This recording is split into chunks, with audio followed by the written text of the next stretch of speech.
Hello guys, welcome to my YouTube channel the Brain Calculus on BTech mathematics. तो आज के topic में हम चेक करने वाले हैं कि एक सीरीज डाइवर्ज करती है या कन्वर्ज करती है। और ये चेक करने के लिए हमारे पास बहुत सारे टेस्ट होते हैं, लेकिन आज हम कंपैरिजन टेस्ट की बात करेंगे। हम ये जानेंगे कि कंपैरिजन टेस्ट कब लागू होता है और कंपैरिजन टेस्ट हम कब यूज़ नहीं कर सकते, इसको कैसे यूज़ करना है, बहुत सारी जानकारी है। तो इस सारी जानकारी को लेने के लिए वीडियो को एंड तक ज़रूर देखिएगा। तो आइए शुरू करते हैं। तो कंपैरिजन टेस्ट स्टार्ट करने से पहले मैं आपको एक पी सीरीज से इंट्रोड्यूस कराना चाहूँगा। तो पी सीरीज क्या होती है? पी सीरीज एक ऑक्सिलरी सीरीज होती है जो होती है समेशन 1/n⁻p। और इसका मतलब है n तो 1 टू इन्फिनिटी चलता है, तो 1/p, 2/p, 3/p, और ये चलती रहेगी n की वैल्यूज पे। तो इसे हम कहते हैं पी सीरीज। ये एक ऑक्सिलरी सीरीज है। अब पी सीरीज से निकलता है P series test. P series test होता है। अब आप ये मत समझिए कि मैं टॉपिक से भटक रहा हूँ। कंपैरिजन टेस्ट शुरू करना था, पी सीरीज टेस्ट शुरू कर दिया। कंपैरिजन टेस्ट में ही पी सीरीज टेस्ट यूज होता है। तो देखते हैं, पी सीरीज टेस्ट होता है जब ये सीरीज है पी सीरीज 1/n⁻p। इसमें अगर p की वैल्यू लेस देन और इक्वल टू 1 होती है तो जो सीरीज है वो क्या करती है, डाइवर्ज। और अगर p की वैल्यू ग्रेटर देन 1 है तो सीरीज कन्वर्ज करती है। तो बस इतना ही जानना है आपको पी सीरीज के बारे में। पी सीरीज होती क्या है और पी सीरीज डाइवर्ज कब करती है, कन्वर्ज कब करती है, इसे पी सीरीज टेस्ट कहते हैं। तो हम सीधा कंपैरिजन टेस्ट की तरफ बढ़ते हैं। तो कंपैरिजन टेस्ट में क्या होता है, हमें एक सीरीज दी होती है जिसमें हमें nth टर्म निकालनी होती है या कभी कभी nth टर्म दी होती है। तो एग्जांपल मान लेते हैं, un है हमारे पास, ये n² / n³, ये nth टर्म है। u हमारे पास सीरीज होगी, un का मतलब है उस सीरीज की nth टर्म। ये सीरीज की nth टर्म है। अब हमें क्या करना होता है, इस सीरीज में से एक और सीरीज निकालनी होती है जिसका हम नाम देते हैं vn। vn कैसे निकालते हैं, जो nth टर्म है ये वाली, इसके न्यूमरेटर में से n की हाईएस्ट पावर जो है हम कॉमन ले लेते हैं। यहाँ से n² ही कॉमन ले लेंगे फिर। ये तो एग्जाम्पल में सीरीज बता रहा हूँ, वरना बाकी सीरीज में आप देखेंगे तो समझ जाएंगे अच्छे से। और नीचे से हाईएस्ट पावर n की 3 होगी। तो vn क्या हो गया, 1/n। vn की वैल्यू 1/n आ गई। तो यहाँ से हमें एक कंडीशन पता चल जाती है हम कंपैरिजन टेस्ट जो है कब अप्लाई कर सकते हैं। कंपैरिजन टेस्ट हमें तब अप्लाई करनी है जब न्यूमरेटर और डिनोमिनेटर में n की डिग्री जो है वो डिफरेंट है। यहाँ पे देखिए n की डिग्री 2, यहाँ पे 3। तो n की डिग्री जो है डिफरेंट होनी चाहिए, तभी हम उसमें से vn निकालेंगे। vn हमने तरीका जान लिया है, न्यूमरेटर में से उसकी हाईएस्ट पावर n की, और डिनोमिनेटर में भी n with highest power common ले लिया। तो vn आ गया 1/n। अब हम इसका रेशियो निकालते हैं, un/vn, और लिमिट निकालते हैं इसकी। Limit when n approaches to infinity of the ratio un/vn। तो limit n approaches to infinity, un/vn क्या होगा, तो पहले un लिखते हैं जो कि है n² / n³ इंटू vn है 1/n, तो n यहाँ पे आ गया। अब यहाँ पे ये n³ तो कट के 1 आ गया। अब ये यहाँ पे मैं बहुत ही ध्यान से सुनिएगा आप, ये बहुत इंपॉर्टेंट टर्म है कि जब भी limit n approaching to infinity un/vn non zero आएगा, यहाँ पे 1 आया है, नॉन जीरो है, तो तभी कंपैरिजन टेस्ट जो है वो एप्लीकेबल होगा। यहाँ पे अगर हमने देख लिया कि ऊपर नीचे डिग्री भी अलग है n की, लेकिन limit n approaching to infinity un/vn अगर जीरो आ जाता है तो कंपैरिजन टेस्ट एप्लीकेबल ही नहीं है। अब यहाँ पे नॉन जीरो है तो कंपैरिजन टेस्ट एप्लीकेबल है। अब कंपैरिजन टेस्ट देखते हैं हम कैसे लगाएंगे। अब हमने vn ले लिया, vn हमारी क्या सीरीज है, समेशन 1/n, हमने अभी निकाली। तो अब हम vn को हम टेस्ट करेंगे पी सीरीज टेस्ट से कि वो डाइवर्जेंट है, डाइवर्ज कर रही है या कन्वर्ज कर रही है। जो हमारा vn का नेचर होगा वही un का नेचर होगा। ये साइमल्टेनियसली इसकी प्रॉपर्टीज डिपेंड करती है। तो वी एन अगर कन्वर्ट करेगा तो यू एन भी कन्वर्ट करेगा, वी एन डाइवर्स करेगा तो यू एन डाइवर्स करेगा। पी सीरीज टेस्ट करते हैं, तो इसको कंपेयर करते हैं, comparing it with P series, comparing it with P series. P series होती है हमारी समेशन 1/n⁴ पी। अब यहाँ पे हमें पता चल रहा है पी की वैल्यू जो है वो 1 के इक्वल है, पी और यहाँ पे 1, तो ये क्या हो गया, डाइवर्जेंट। तो वी एन डाइवर्जेंट आ गया, तो हम लिख देंगे कि since V N is divergent U N is also divergent. यहाँ पे आंसर हमारा खत्म हो जाएगा।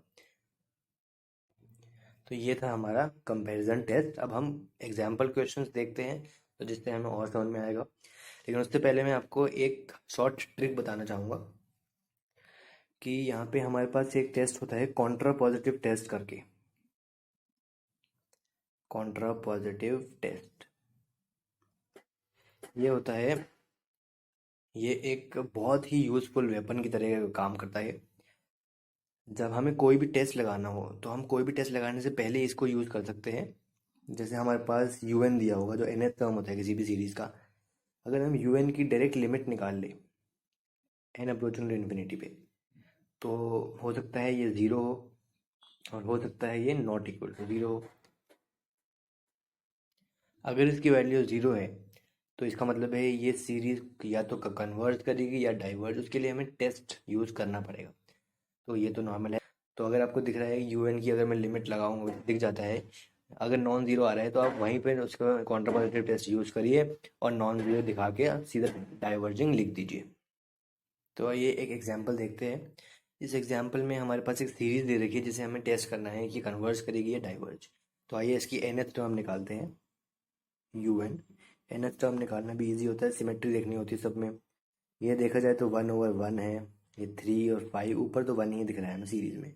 नीचे देखा जाए तो ऑड नंबर ऑफ टर्म्स चल रही है, तो जिसे हम लिख सकते हैं 2n+1। वैसे अगर हम 1 सीरीज को यहाँ से स्टार्ट करें तो 1 रखने पे ये 1/3, 2 रखने पे ये 1/5। तो अगर इनफाइनाइट सीरीज में अगर हम एक टर्म को इग्नोर भी कर दे तो वो इस सीरीज पे कोई इफेक्ट नहीं डालता है। तो ये हम इस सीरीज को इग्नोर करते हैं क्योंकि अगर हम n को 0 रखेंगे तो ये आएगा, और सीरीज में फर्स्ट एलिमेंट से स्टार्ट होता है, 0 से नहीं। तो इसलिए हम इसको इग्नोर करेंगे। और इनफाइनाइट सीरीज में हम कोई भी एक एक टर्म या दो टर्म टर्म इग्नोर करने पे सीरीज पे फर्क नहीं पड़ता। इसलिए हम बहुत सारी सीरीज में यू एन निकालने के लिए फर्स्ट टर्म इग्नोर कर सकते हैं। तो यू एन आ गया 1/2n+1। अब इसके लिए हमें वी एन निकालते हैं, क्योंकि हम देख पा रहे हैं ऊपर नीचे एन की जो डिग्री है वो अलग है। तो इसलिए हम कंपेरिजन टेस्ट के लिए प्रोसीड कर सकते हैं। बाकी अब देखेंगे वो एप्लीकेबल होगा या नहीं जब रेशियो की लिमिट निकालेंगे। तो वी एन निकालने के लिए जैसे मैंने कहा था, न्यूमिनेटर डिनोमिनेटर में दोनों तरफ से एन की हाईएस्ट पावर कॉमन ले लीजिए। तो ऊपर तो कुछ है नहीं एन में, तो 1 ही ले लीजिए। और यहाँ पे एन की 1 है, तो यहाँ पे हम ले लेंगे एन। तो वी एन हो गया 1/n। तो अब हम वही लिमिट निकालेंगे। तो अगर हम देखें limit n tending to infinity U N by V N क्या हो, तो limit n tending to infinity U N अगर लिखे तो 1/2n+1 ओवर वी एन लिखेंगे तो n ऊपर चला जाएगा। तो यहाँ से limit n approaching to infinity ये n/2n+1। अब लिमिट निकालने का एक तरीका होता है, जब भी इन्फिनिटी की तरफ निकालते हैं तो n नीचे से भी n कॉमन ले लीजिए, ये हो जाएगा 2+1/n। ये n से n कैंसिल आउट। हाँ, ये नीचे से हमने n कॉमन ले लिया तो 2+1/n, n से n कैंसिल आउट। तो लिमिट अगर हम इन्फिनिटी अब पुट करेंगे तो 2+1/∞ 0 होता है, तो ये 1/2 बचा सिर्फ, ये 1/2 which is not equal to 0। तो हम लिख सकते हैं so comparison test is applicable, comparison test is applicable. अब हम पी सीरीज टेस्ट लगाएंगे वी एन पे। तो वी एन की वैल्यू हमने लिखी थी यहाँ पे हमारी 1/n है, तो हम कंपेयर करेंगे इसे with P series. P series है हमारे पास 1/n⁴p। So here p is equal to 1, so it is divergent. This series is divergent. ये बहुत इंटरेस्टिंग और छोटे छोटे टॉपिक है, तो आइए एक और एग्जांपल देखते हैं। एक और सीरीज हमें मिली है टेस्ट करने के लिए, कन्वर्जेंट है डाइवर्जेंट। तो जल्दी से इसका nth टर्म निकालते हैं। सीरीज का un होगा हमारे पास, हम देख रहे हैं 1 2 3 नॉर्मल बढ़ रहा है, तो ऊपर n, इसकी पावर हर बार 4 ही है तो n टू द पावर 4, और नीचे 1 2 3 n, पावर हमेशा 3 है तो n टू द पावर 3। ये हमारे पास nth टर्म है सीरीज का। अब आइए vn निकालते हैं इससे। vn निकालेंगे तो ऊपर n की सबसे ज़्यादा पावर कॉमन ले ली, n टू द पावर 4 ही है, नीचे n to the power cube है, तो सीधा सिर्फ इसका n आया, vn आ गया n। तो अब हमें पता है अगला स्टेप हमें करना है, limit n approaching to infinity un over vn।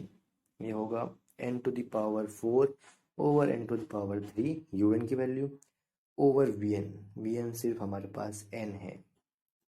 तो यहाँ पे देखते हैं तो n to the power 4 n to the power cancel out हो गया, सीधा 1 बच रहा है जिसमें n है ही नहीं, तो लिमिट लगा के भी ये सीधा 1 आएगा।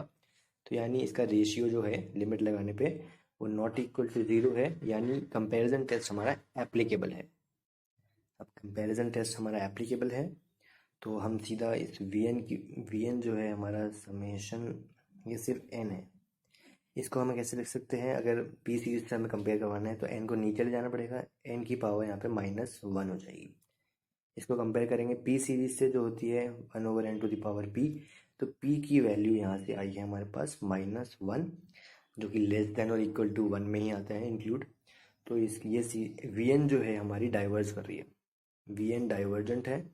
जैसे हमने कहा था जो नेचर vn का होगा वो un का होगा, तो vn डाइवर्जेंट तो un जो हमारी सीरीज है वो भी डाइवर्जेंट है। तो ये टॉपिक बहुत ही इंटरेस्टिंग है, आपको प्रैक्टिस करते रहना पड़ेगा टॉपिक। कोई भी डाउट हो तो कमेंट सेक्शन में ज़रूर पूछ सकते हैं, और ये वीडियो अच्छी लगी हो तो लाइक ज़रूर कर दीजिएगा, और अगर आप इस चैनल पर अभी भी नए हैं तो सब्सक्राइब ज़रूर कर दीजिए। Thank you.